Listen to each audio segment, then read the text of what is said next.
नमस्कार मित्रांनो, मनी मॅनेजर्सच्या निफ्टी ॲनालिसिसमध्ये आपले स्वागत आहे। मागील 2 आठवड्यांमध्ये इव्हेंट्स असल्याने खूपच अप्स अँड डाऊन झाले। आता एकंदरीत ओव्हरऑल मार्केट सेट झालेले दिसत आहे। वीकली टाइम फ्रेममध्ये बघितले तर कितीही अप्स अँड डाऊन झाले तरी चार्ट एका चॅनलमध्ये काम करत होता। आता अपसाइड कंटिन्युएशन होणार असेल तर 24,230 हा एक अपसाइड हडल आहे आणि तो जर ब्रेक झाला तर निफ्टी 24,780 पर्यंत जाण्याची शक्यता आहे। तसेच कॅन्डलनुसार ट्रेंड पॉझिटिव्ह झालेला आहे आणि 23,200 ही एक महत्त्वाची लेवल आहे। डेली टाइम फ्रेममध्ये बघितले तर निफ्टीने अपसाइड ट्रेंड लाईन ब्रेक करून स्ट्रॉंग क्लोजिंग दिलेली आहे। ट्रेंड पॉझिटिव्ह झालेला आहे।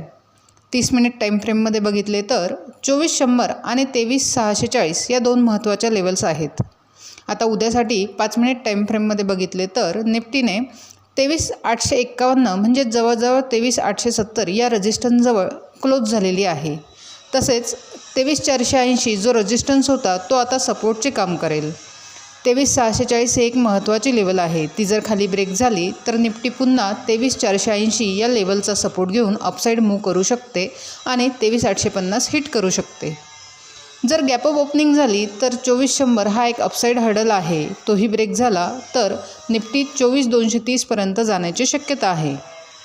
ओव्हरऑल मार्केट अप ट्रेंडमध्ये आहे, सो आपला व्ह्यू बाय ऑन डिप्स असणार आहे। तसेच ट्रेड करताना हा प्राइस ॲक्शननुसार आणि काळजीपूर्वक करावा। अशाच निफ्टीच्या ॲनालिसिससाठी चॅनल सबस्क्राईब करा, तसेच व्हिडिओ लाईक आणि शेअर करा।